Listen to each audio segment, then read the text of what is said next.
ამის შემდეგ არც მე მინახავს და არც იმას ვუნახი ვარ. მას საპასუხოდ უთხრა გონიარმა ტელემაქოსმა.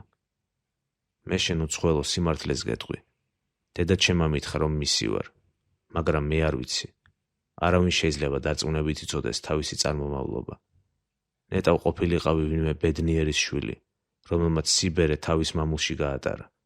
ახლა კი რა კი ამას მეკითხები. ამბობენ რომ ყველაზე უბედური კაცისგან გავჩნდი. მას უპასუხა ქალღმერთმა, თვალსხივოსანმა ათენამ. უეჭველია რომ უსახელო წარმომავლობა არ დაუდგენიათ ღმერთებს შენთვის, თუ კი ასეთი შვილი გაუჩნდი პენელოპეს. მაგრამ აბა ეს მითხარი და მართლად თქვი. რა ლხინია, რა შეკრება აქ? რა საჭიროა? რამე ნადიმია თუ ქორწილია? მეგობრული სუფრა არაა. ყველას რომ თავისი მოაქვს ისეთი ქედმაღლობითა და თავხედობით ქეიფობენ შეს სახლში. განრისხდებოდა ნებისმიერი კეთილგონიერი ადამიანი, რომელიც მოვიდოდა და ამ სამარცხვინო ამბავს დაინახავდა.